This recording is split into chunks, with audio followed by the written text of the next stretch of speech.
young man with peroxide blonde hair holds up a Harman Welshi tape player, nodding along to the music. He looks at you with a knowing smile and says,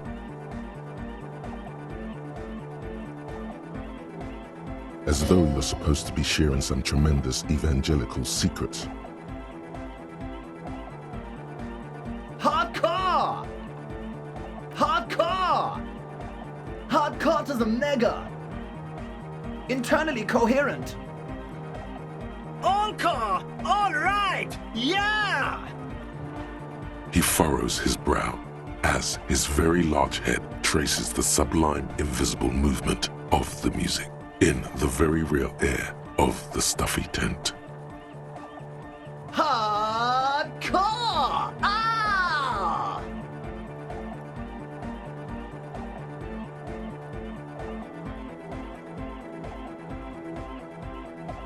Is it though?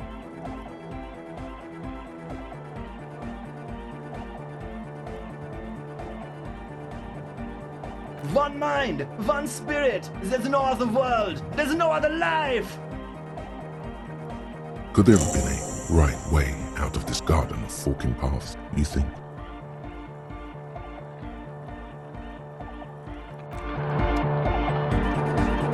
The young man. This is hard, all He furrows. Hardcore! Ah! The question is, what is the question?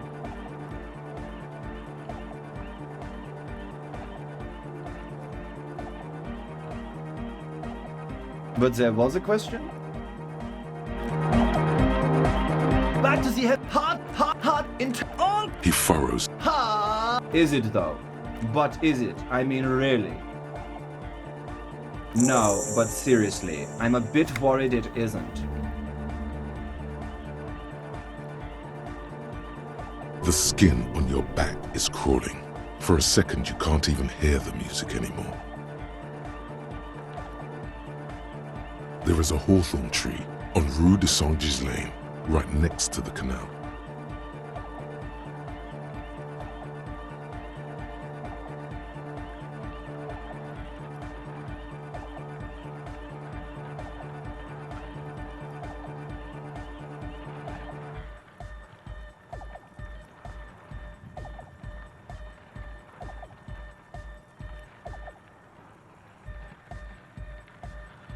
There's nothing wrong with it.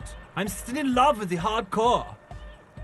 Sometimes I just feel like anodic music is in its infancy, you know? For example, take this Arno van Eyck jam I've been pumping for the last months and will continue pumping for the rest of 51. Isn't something holding it back from being hyper? It's like it's only ultra. I think it's super hardcore, but you're right. It's not hyper hardcore. If anything, it sounds a bit proto, like it's not fully formed yet. You might be a moribund alcoholic and a failed cop, but you are pretty certain a thing cannot be both proto and hardcore.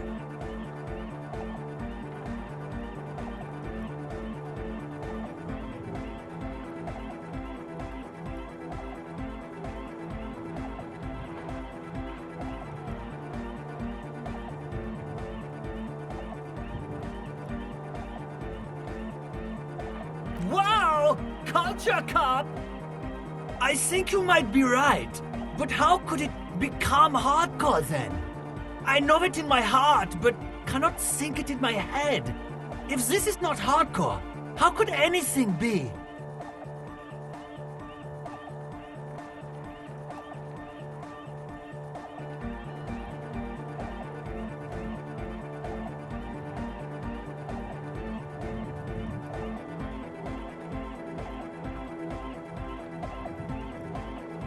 No!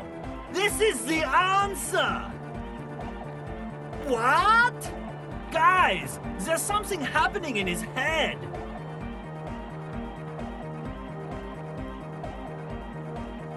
Oh yeah! He's doing it! But you're not. This is almost certainly a matter that surpasses the limits of reason. I know! So does mine! Uh-huh.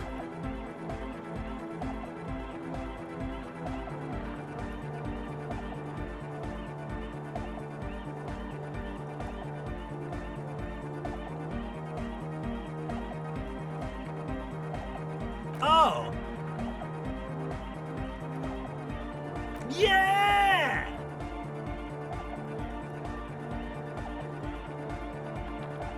All right!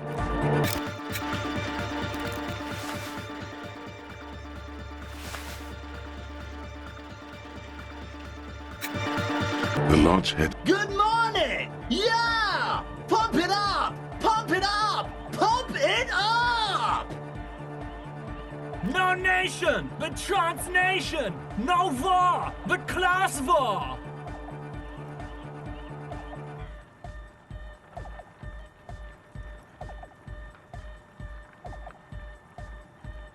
Don't be a lunatic. Of course he isn't. Jermaine here just yells random things.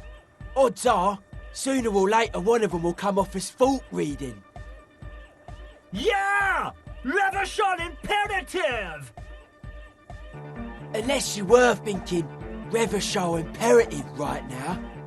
Anyway, I've had a similar thing happen with Egg's yelling. I know what you mean.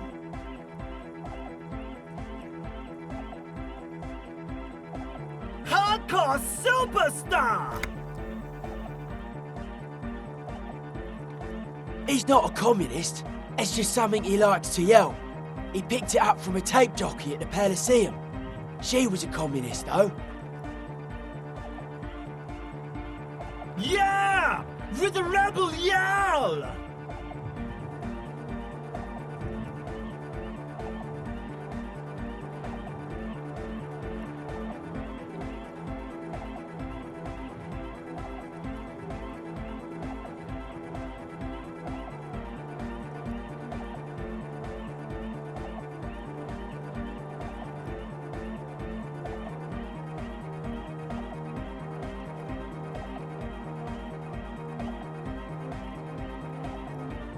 Oh sure, I can do that! If you want that, I can avoid taking a stand! Please don't turn him into a moralist. I don't even know what to say to that.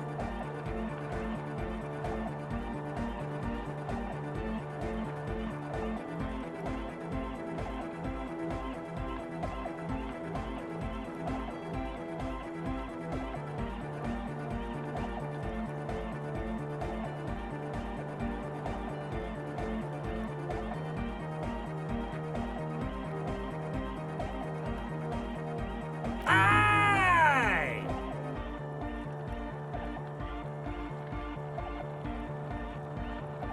It's time to compromise!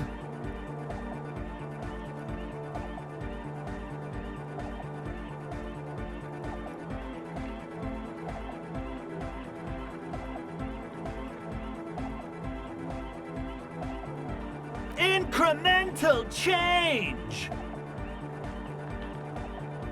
I'm swiftly moving toward a solution which pleases nobody.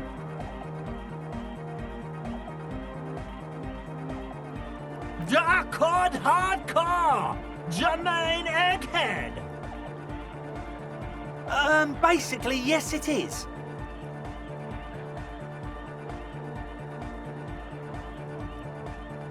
Lungs are for love!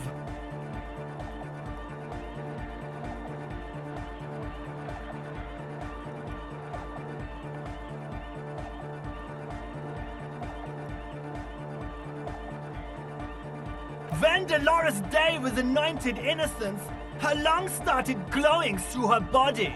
For the world loved her, and she loved it back. Yeah! Why wouldn't they be? Are the lungs not the place where you hold the breath of your soul? I think so.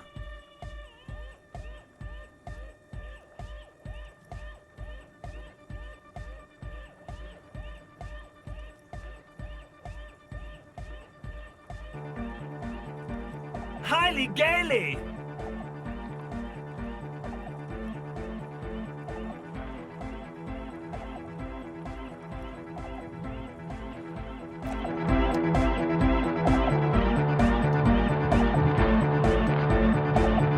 So you had a talk with Andre, and now you want to discuss things with Noid. Good.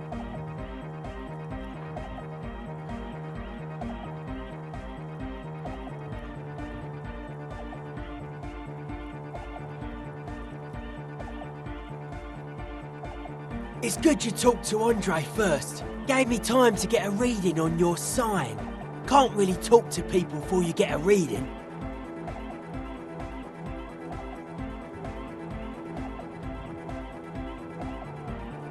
Yeah, gotta compare.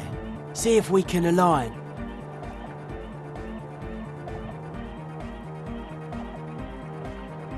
I suck at socialising, man. Even now, our sign synchronisation is way off. But I'll see what I can do.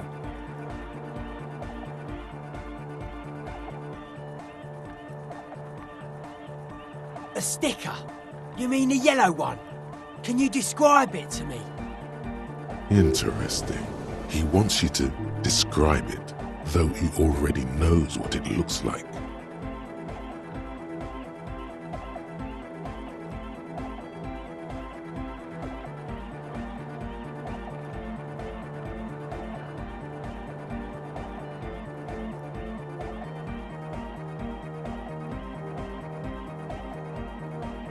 So I can hear you do it. Sometimes the outside gaze helps us reflect on things. Noid, don't bother our guests with your games. Piss off, Andre. Me and Mr. Cop are trying to discuss art. You shouldn't talk like that.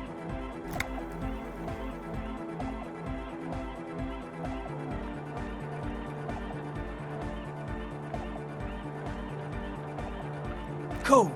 The ban on foulness. That's the moralist plot to alienate us from our bodily function so they can control us more fully. Anyhow, what was the sticker like? Seems like my creation has found its way into the legal bureaucracy. What did you want to ask about it? The dead guy's smiling.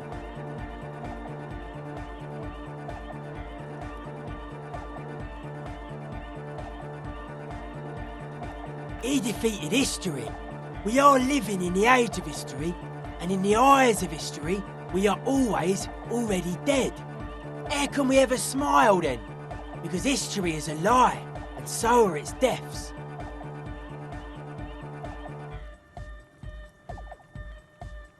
The present moment and life are the hardcore. The hardcore expels death. Or maybe he's not dead. Maybe he's just really ecstatic about the beats.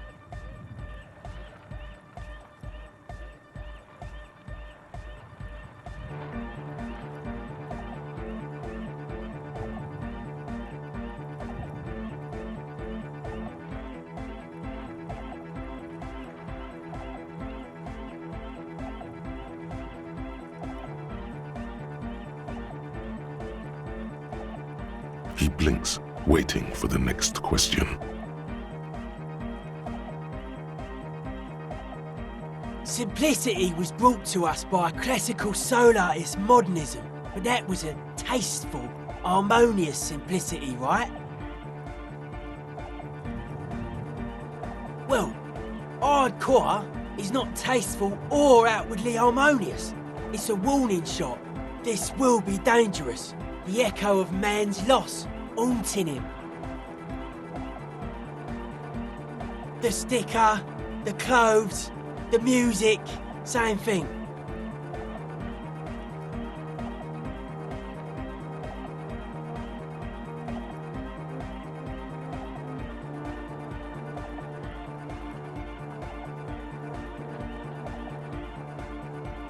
It is. I guess one could write an entire treatise on the thing. But what for? Nah. still strongly out of sync. Stage gamma disalignment. You heard me.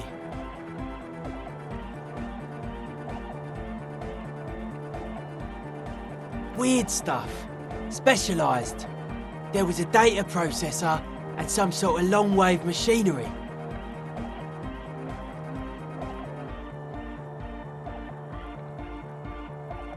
Wires going into water. Gives off a spy sign. Or some fucked up Samaran science sign. You know, the kind that goes head first into the supernatural. The People's Republic of Samara is a product of Revachel's sister revolution on the Grand Isola. It's known as a severely degenerated rogue state.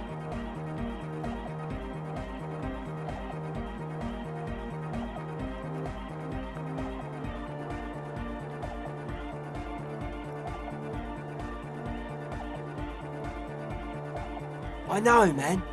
I was just talking about the aesthetic. Nothing's wrong with it.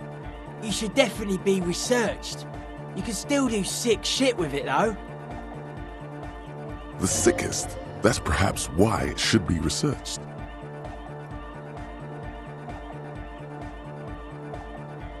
Most of it doesn't exist, but there's also stuff that isn't allowed to exist, because the moralists think it's too dangerous for the plebs.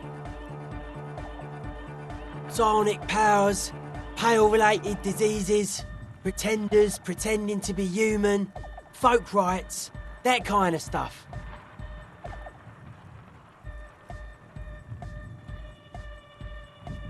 The hardcore aesthetic is esoteric. It's not meant to be discussed with the law at this moment.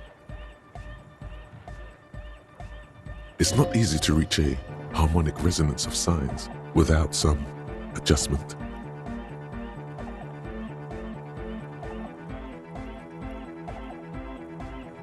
Yes, further sign matching would do good for us. One way to achieve this would be by getting us into the church.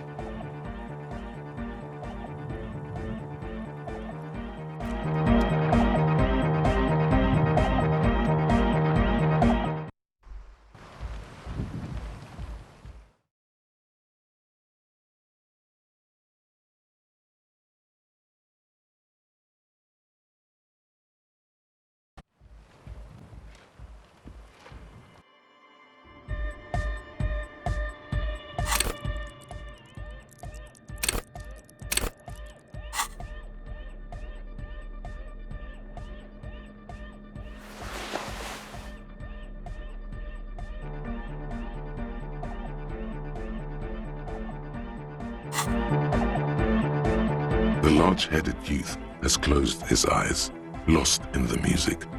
Sensing you, he opens them. Incremental progress! Yeah!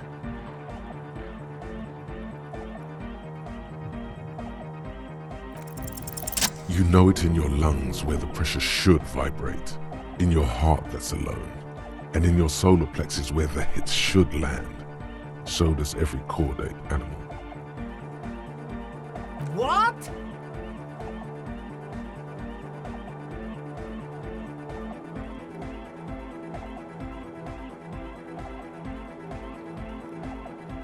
Wow, okay.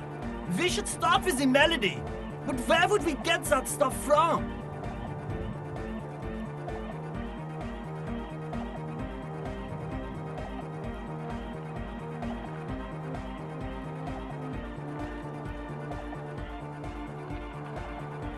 I'm sorry, I don't know anything about Nordic music. I'm just the party boy. I get the people going and say it's hardcore.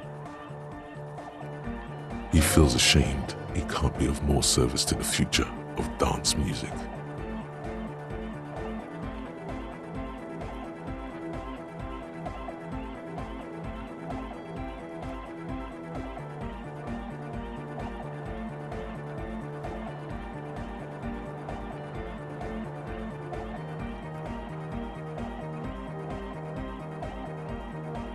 The young man falls silent with appreciation.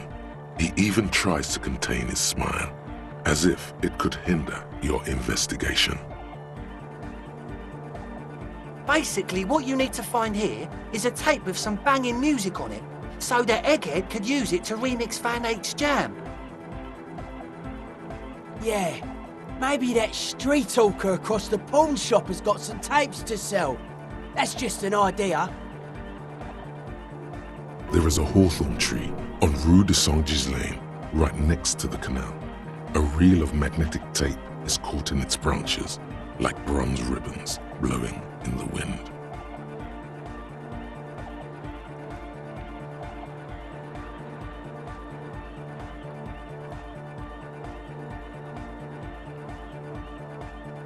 Oh, I know! I know this! I can tell you where it is! St. G is the boulevard before the canal bridge. The one that takes you to the whirling in rags and the industrial harbour. It's got the lanterns and the... I knew that! I could have said that! and the mosaic sidewalk. But it's all blocked with that stupid traffic jam right now. Anyway.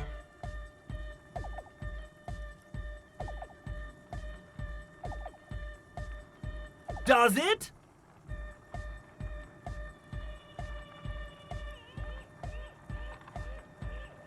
Anyway, that's all yours to figure out, Copman.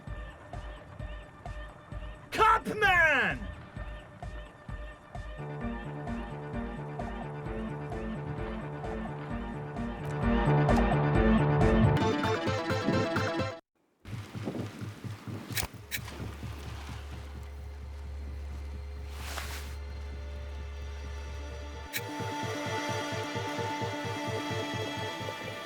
A pane of eternite has been planted into the snow. 2 poles are holding it up. Barely holding it up. It could fall over any minute. A stronger gust of wind might be enough. It looks like a makeshift bridge. Could be convenient. The pane falls into the icy snow with a soft thunk.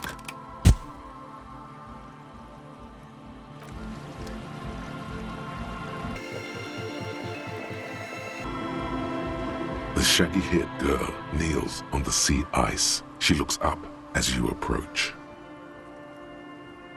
So you talked to my associates, right? Are you going to help us? With the church, I mean.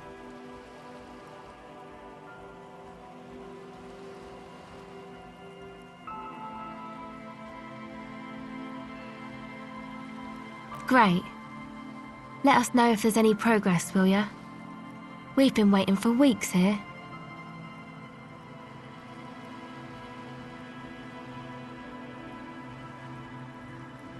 I did, and I'm sorry.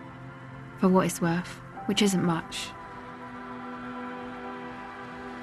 This is why I didn't go into the tent. Typical delinquency. You don't get to choose your posse, they choose you. Mine are idiots, but they're mine. I tried to talk Andre out of it. I even tried not to lie to you.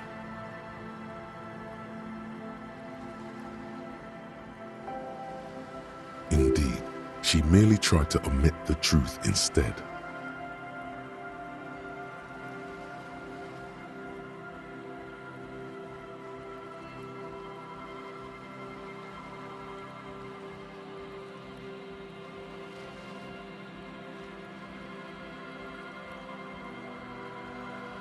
Okay, but I still regret it. I should have been able to control them, and I will in the future. I promise. May I ask, what did you tell them? Thank you. I'll get them under wraps, I promise. Oh, that. You're not going to believe me. There's no point in me telling you. She's less prone to blurt it out, crab man, than the others.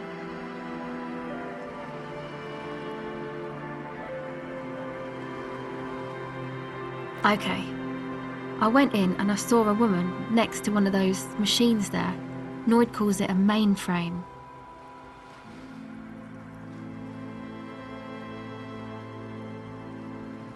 She was dressed like someone who's been raised by their grandmother, you know, strange old clothes. Had this absent expression, didn't say anything, just stood still.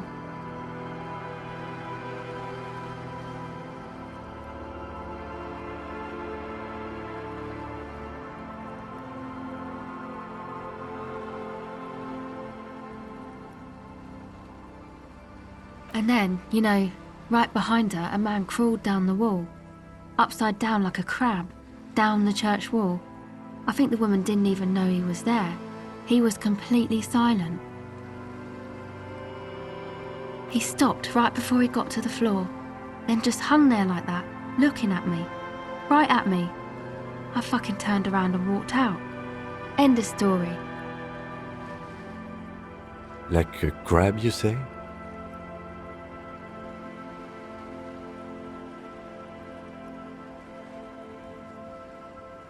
It was too dark. I couldn't tell exactly. Come on, she obviously could. She already went into detail.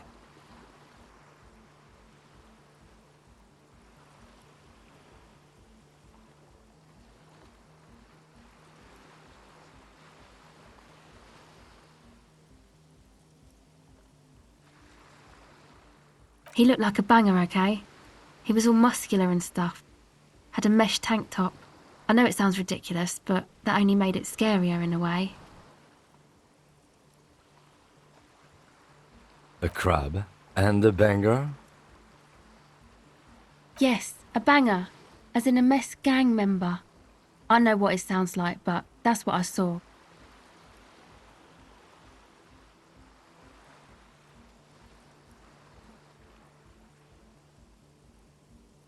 Why?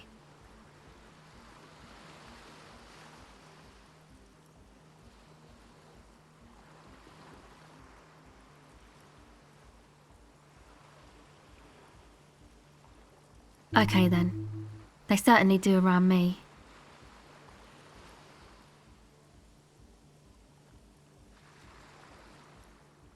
My associates? I haven't got much to say about them.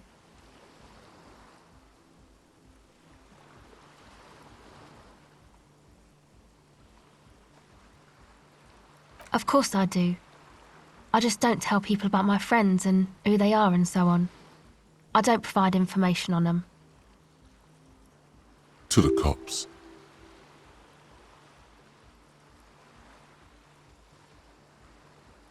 Me? I'm a silver bird. A silver bird feels strangely familiar. Was it an expression? And if yes, then for what? Then your mind slips and the thought is gone.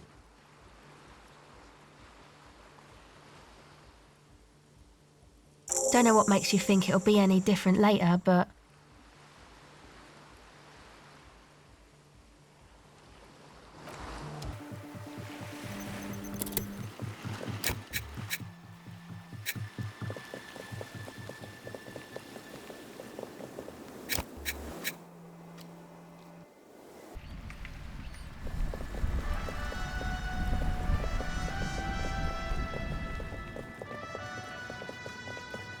The hawthorn tree on Rue de Saint-Gilles Lane.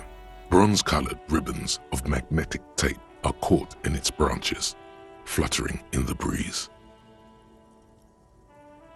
Just like promised, you've stood here for what seems like eons, guzzling the sickly fumes of lorries and carriages.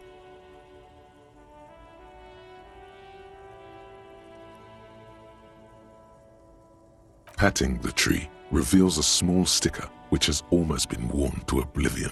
It reads, RCM Emergencies Desk, number 8102, underneath a slogan, Mankind, be vigilant.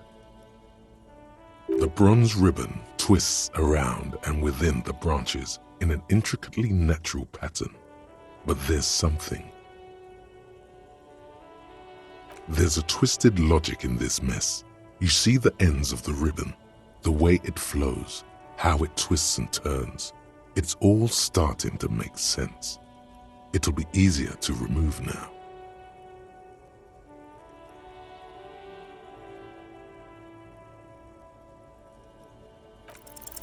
With slow and deliberate motions, pulling, bending, and unraveling, you manage to extricate the magnetic tape from the branches. It curls up into a mess inside your pocket. If only you could find a way to re-spool it, so that you could hear what's on the tape. What's the tape for?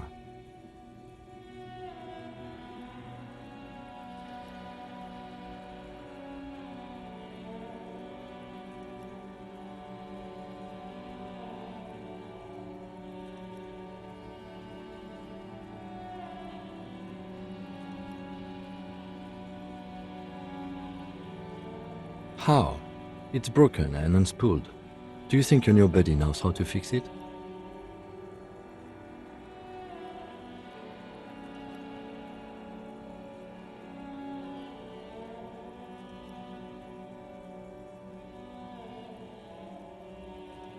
You could also get it fixed at the pawn shop across the street. We shouldn't waste our time.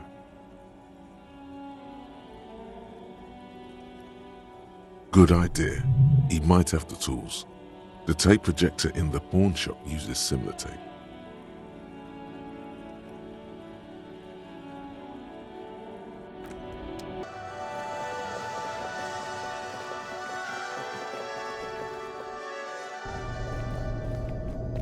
Hello, hello. Let me know if I can help you with anything. You mean re-spool it? Yeah, I do, but...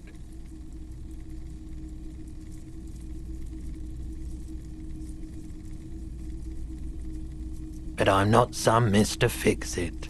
I'm a pawnbroker. If you want to pawn the tape, sure. Although it looks pretty... worthless. Just explain why you need this so much. He's bound to understand.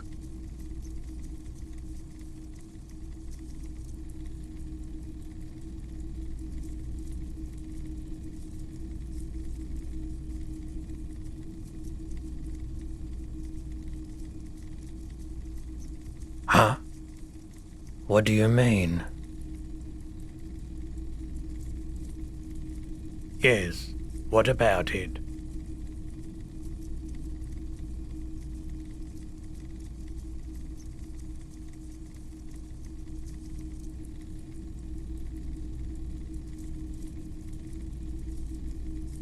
Is it any good? The music, I mean.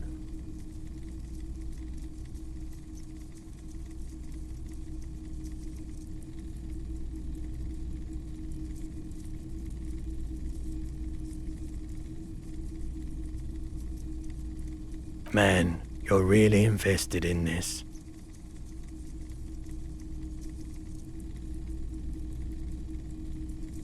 Okay, I'll help you out.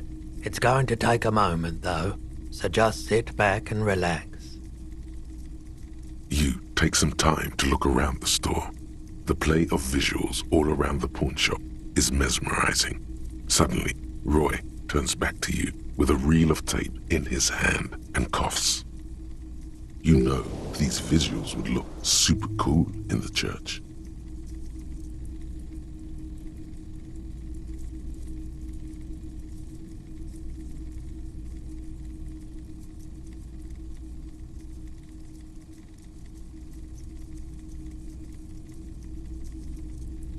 Yeah, I bet they would.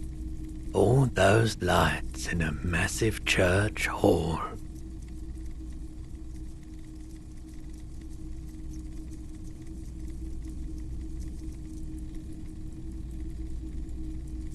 A sanctuary filled with hand-picked positive photons.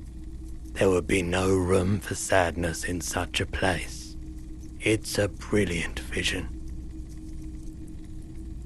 There's a but, isn't there? There's always a but.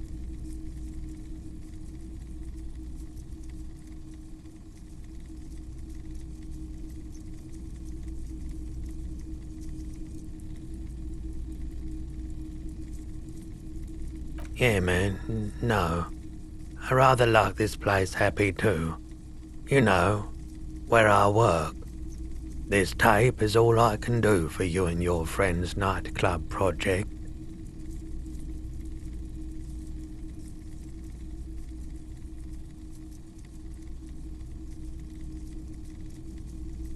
Yeah, my pleasure. I do what I can for true passion projects. Just try not to use this tape for negative photon emissions. Take responsibility, okay?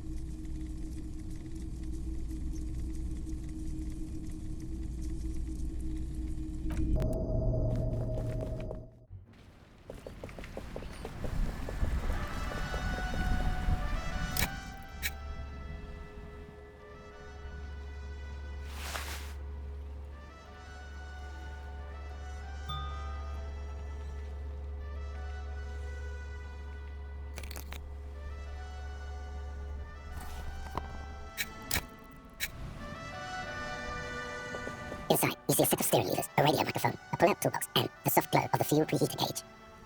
This is Precinct 57. How may I assist you? Sorry, sir. I still haven't heard back from the database people. Try calling again later. Is there anything else I can do for you? Hold on, officer.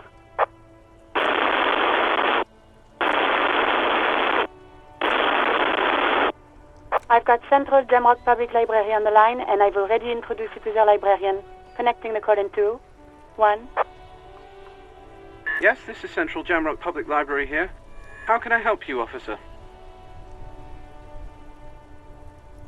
He sounds worried, yet ready to assist. This is how people get when the police call.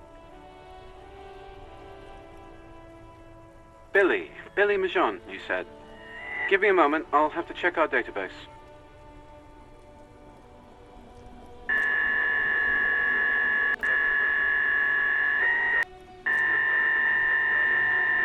On Moreau Drive in central Jamrock, in a darkened hall lit by orange desk lamps far away from the noise outside, a middle-aged man taps commands into an old radio computer. A printout falls on the desk. Behind him, a lonely reader scours some dusty bookshelves, looking for a paperback. Yes, hello, are you still there? I found Billy Majon's home address, is that alright? No phone number, unfortunately.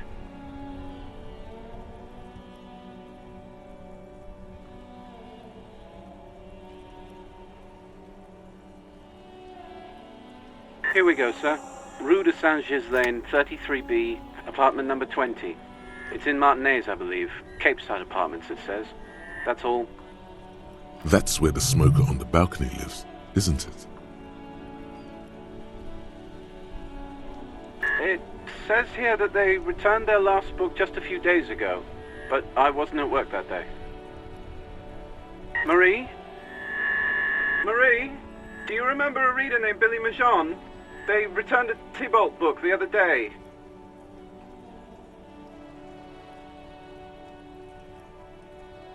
Maurice, what? A woman yells. Then, yes, okay, if it was the police, she starts explaining something. Yes, it was my colleague Marie. She said that it was Billy's husband who returned the book. He also asked for this new sci-fi release, Lowe's Radio City 87, but we don't have it yet.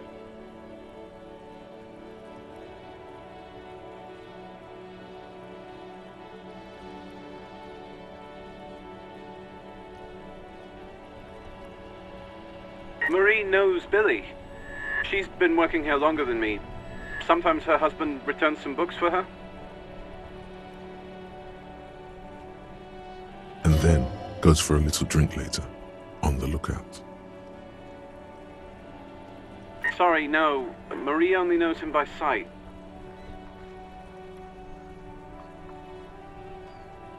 Marie?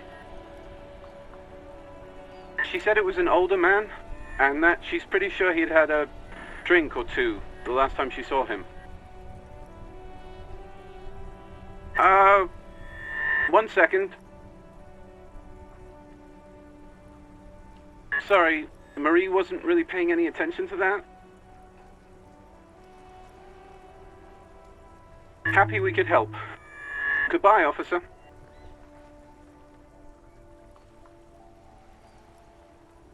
Anything else you need from me?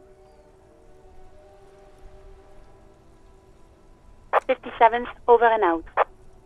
In the cabin, you see a set of steering levers, a radio on a hook, a pull-out toolbox, and the soft glow of the fuel preheater gauge.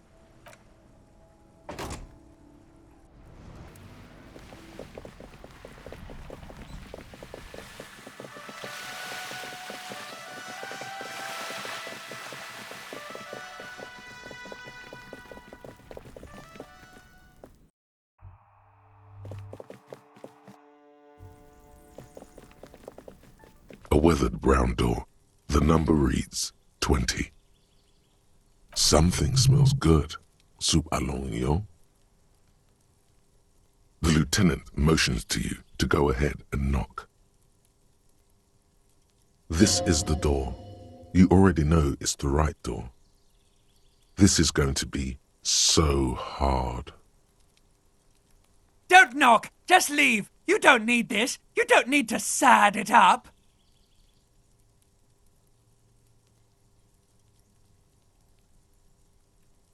You're right.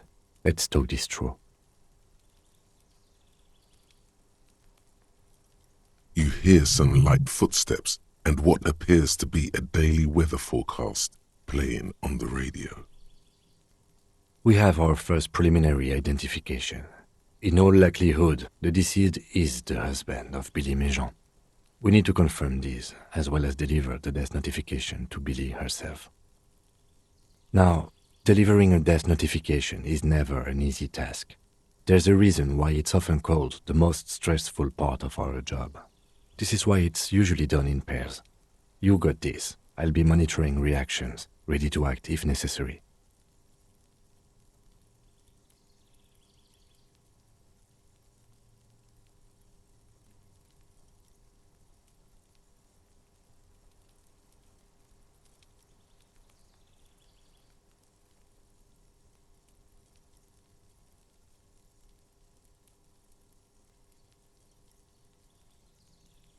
Dead? Just don't say that you know how they feel. You don't. Good advice.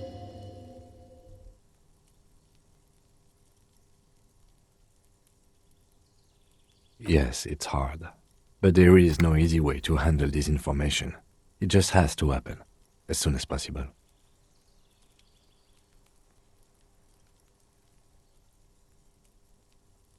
The lieutenant motions towards the door. Hello?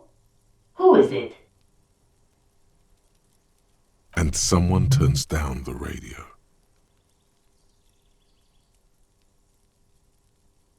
The police. A moment, please give us a moment.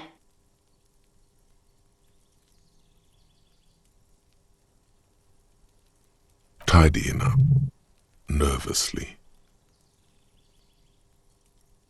There's fear in her voice. Come in, the door is open.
it's you from the bookstand.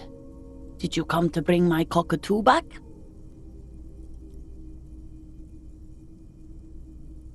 I don't think I introduced myself properly. I'm Billy. Would you like something to drink? Tea? Lemonade? We're out of coffee. The lieutenant has taken off his foggy glasses and is busy cleaning them in his handkerchief for now. You're on your own here. Condensation from stepping inside. He must feel vulnerable without his glasses. Is this why he's letting you take the lead?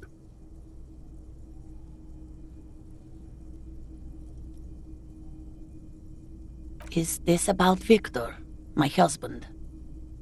Is he in some kind of trouble again? I can come pick him up in the station if that's what.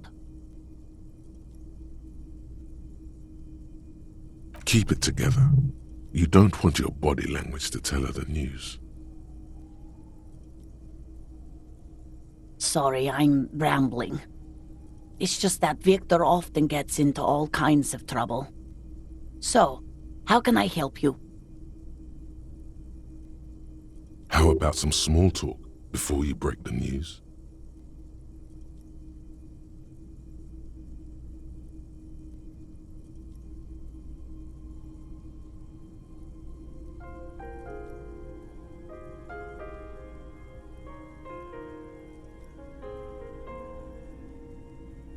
It's me, Victor, and the kids here.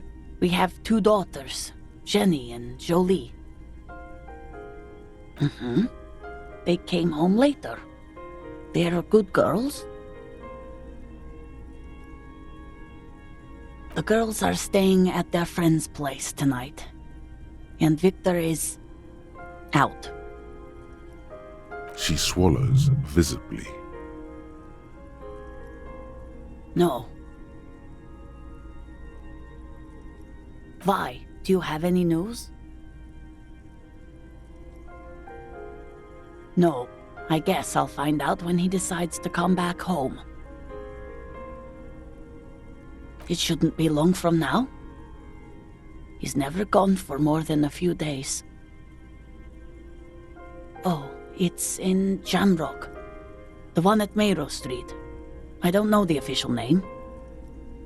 Central Jamrock Public Library?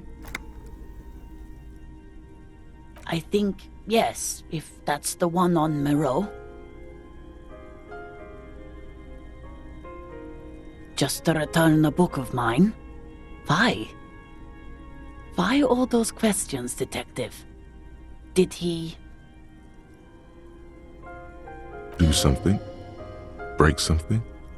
It's a fool's hope.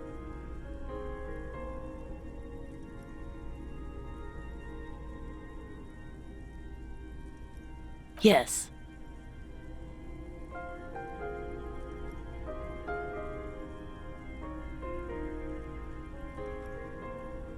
His old leather jacket.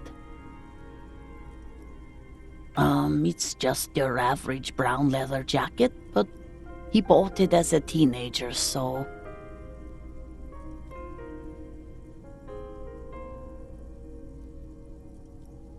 Yes. The lining is hand-sewn. It's blue. I tried to make the thing more weatherproof since he's running around with it in the middle of winter.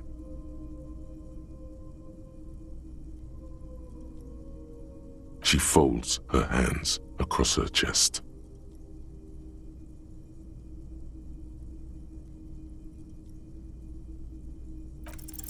You've done this before. Just keep your focus.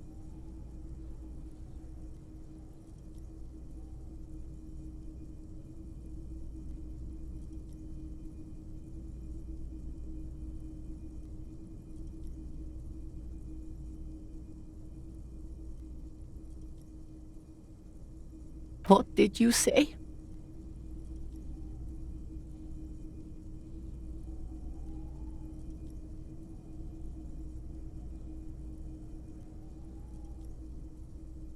Oh.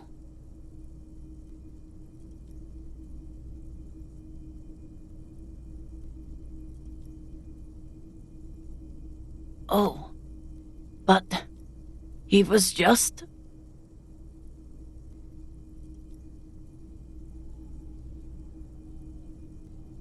But he was just here, alive. We understand this comes as a huge shock. I want you to know that me and my partner are here for you if you have any questions. Take your time, ma'am.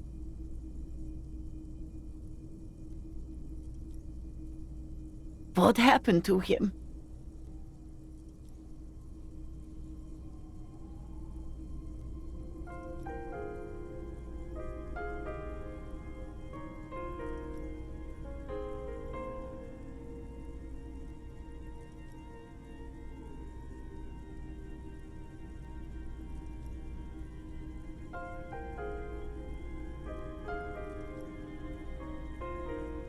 Was he drunk?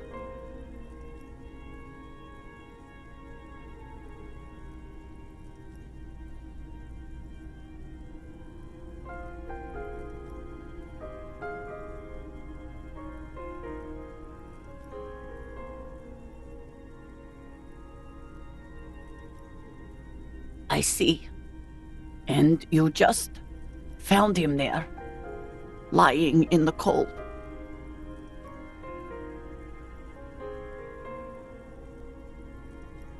How long had he been there? If you say 2 days maybe, it will be etched in her mind forever.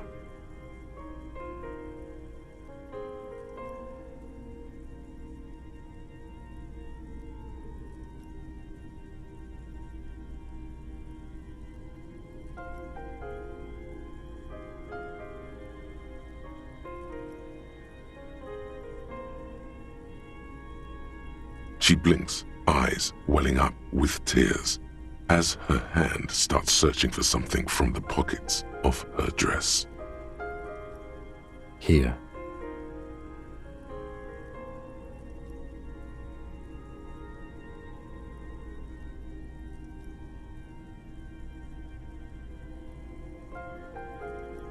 No. I just need to tell my girls.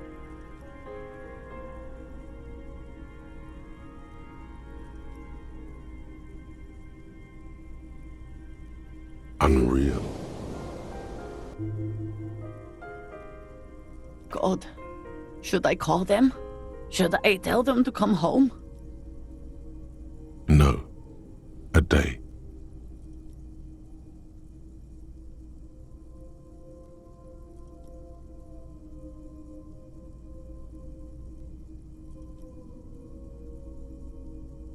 Good. That's probably the right thing. Thank you. Just tell me, what do I need to do next? Where is he? Can I see him? We've taken him to the city morgue. The local coroner will be contacting you shortly to arrange the funeral. Here's his number in case you want to contact him earlier.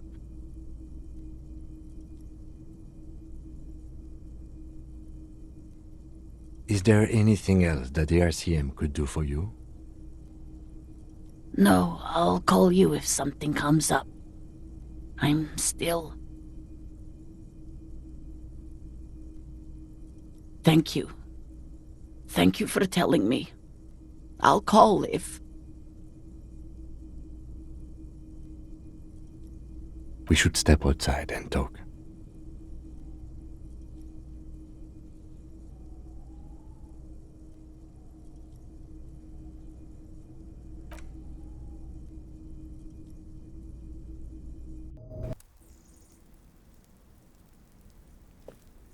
You did well.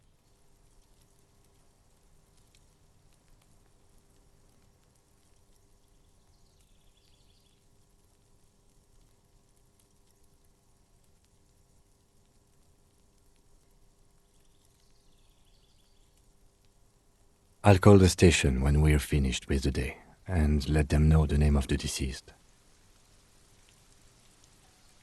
That's it. We should get back to our case now that our duty here is done. They'll manage.